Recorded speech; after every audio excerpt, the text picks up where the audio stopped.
এমন একটা গোপন আমলে বাড়ি গাড়ি সব স্বপ্ন আপনার পূরণ হবে ইনশাআল্লাহ। আল্লাহ পাক রব্বুল আলামিন আপনাকে ধন সম্পদের মালিক আমার আল্লাহ বানাবেন।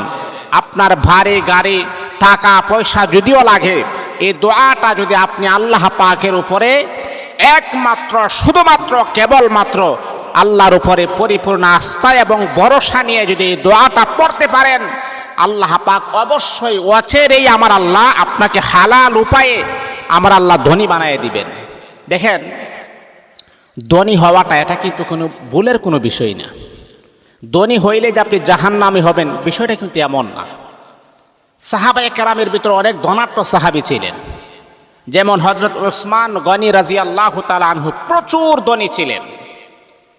হযরত আব্দুর রহমান ইবনে আউফ প্রচুর পরিমাণে ধন সম্পদের মালিক ছিলেন। তারপরে হচ্ছে সুলাইমান আলাইহিস সালাতু ওয়াস সালাম, তারা তো প্রচুর ধন সম্পদের মালিক ছিলেন। তো এইরকম ধনী হওয়াটা এটা কিন্তু কোনো ভুলের কোনো বিষয় না। কিন্তু হ্যাঁ, আপনি যদি ধনী হওয়ার পরেও আল্লাহ পাকের শুকরিয়া আপনি আদায় করেন, 5 ওয়াক্ত নামাজ যদি আপনি ঠিক রাখেন, হালাল উপায়ে জীবনটা যদি আপনি পরিচালনা করেন, আল্লাহ পাক আপনার সম্পদের ভিতরেও আরো বরকত, আরো রহমত, আল্লাহ প্রদত্ত নিয়ামত আমার আল্লাহ আরো বেশি করে দান করে দিবেন। এই আল্লাহ পাক রব্বুল আলামিনের বান্দা, আপনি জানেন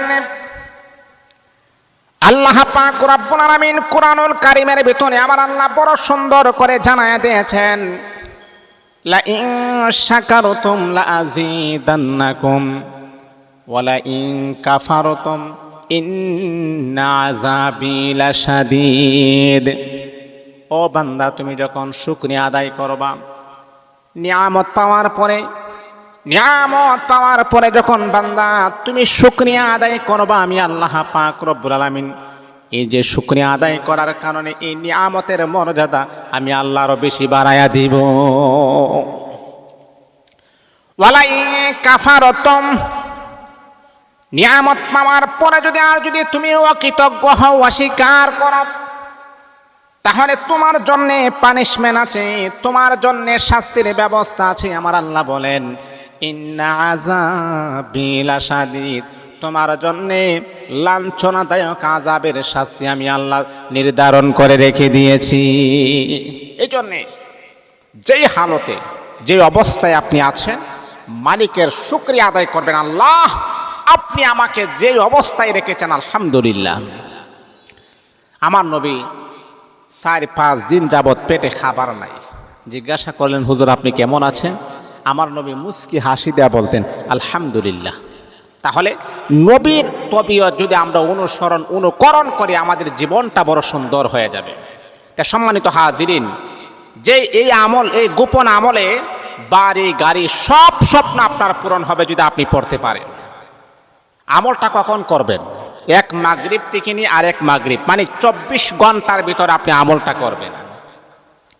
কিন্তু আমলটা ওলামায়ে কেরাম এটা নিয়ে অনেক তাহকিক করেছেন। তারা বলেছেন যে ফজরের পরে অথবা এশারের পরে 2 সময় আপনি আমলটা করলে অতি দ্রুত তার রেজাল্টটা পাওয়া যায়।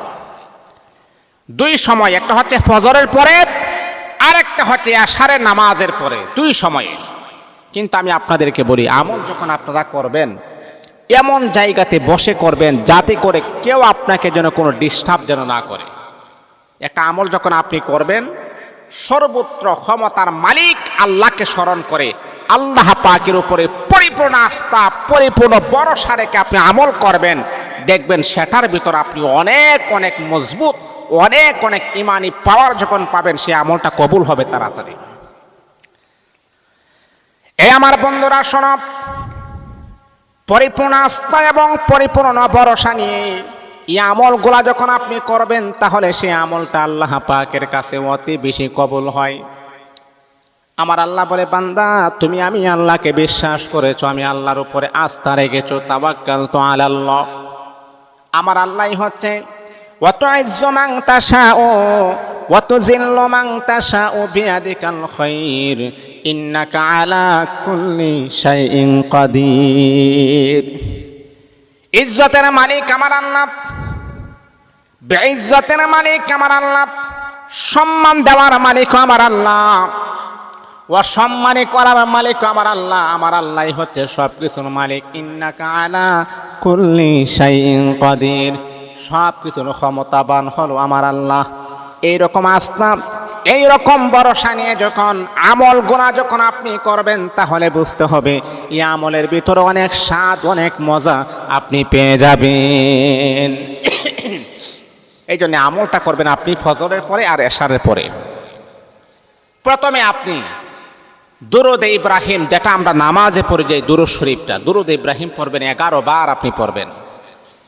আল্লাহুম্মা সাল্লি আলা মুহাম্মাদ ওয়া আলা আলি মুহাম্মাদ কামা সাল্লাইতা আলা ইব্রাহিম ওয়া আলা আলি ইব্রাহিম ইন্নাকা হামিদুম মাজিদ। আল্লাহুম্মা বারিক আলা মুহাম্মাদ ওয়া আলা আলি মুহাম্মাদ কামা বারাকতা আলা ইব্রাহিম ওয়া আলা আলি ইব্রাহিম ইন্নাকা হামিদুম মাজিদ। দুরুদ ইব্রাহিম পড়বেন 11 বার। 11 বার দুরুদ ইব্রাহিম পড়ার পরে 11 বার আপনি ইস্তিগফার পড়বেন। আস্তাগফিরুল্লাহ রাব্বি মিন কুল্লি যামবি ওয়া আতুবু ইলাইহি লা হাওলা ওয়ালা কুওয়াতা ইল্লা বিল্লাহিল আলিয়্যিল আযীম। 11 বার পড়ার পরে তারপরে এই দোয়াটা আপনি 50 থেকে 100 বার পড়বেন।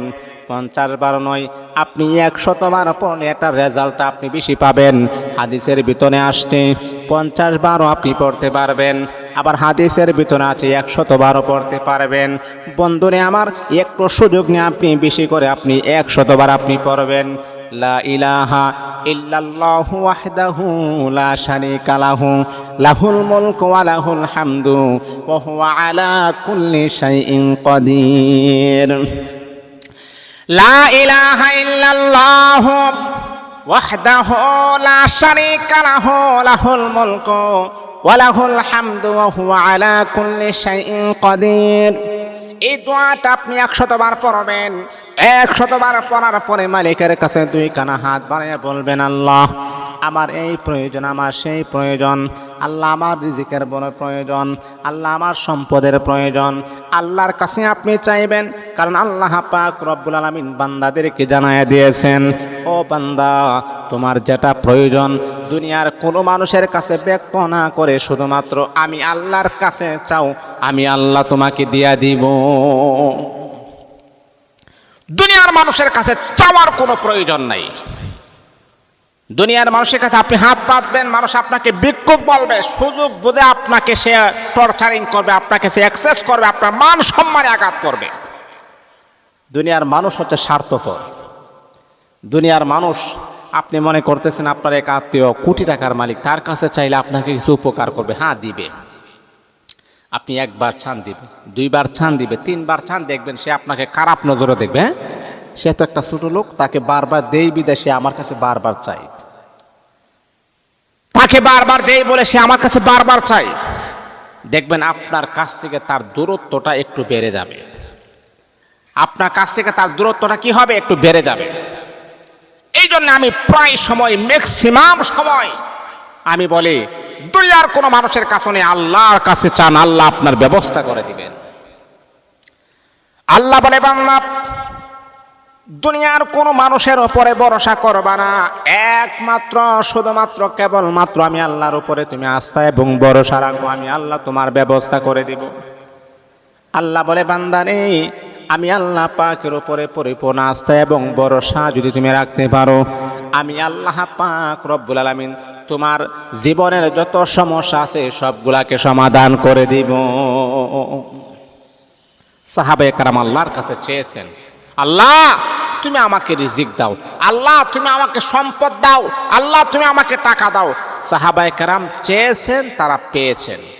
আমরাও যদি চাওয়ার মতো চাইতে পারি, রব্বে কাবার মালিকের কাছে যদি আমরা চাওয়ার মতো চাইতে পারি, আমার আল্লাহ আমাদেরকে দেওয়ার জন্য প্রস্তুতি নেবেন, দিবেনই দিবেনই দিবেনই, এই ভরসা রাখতে হবে ইনশাআল্লাহ।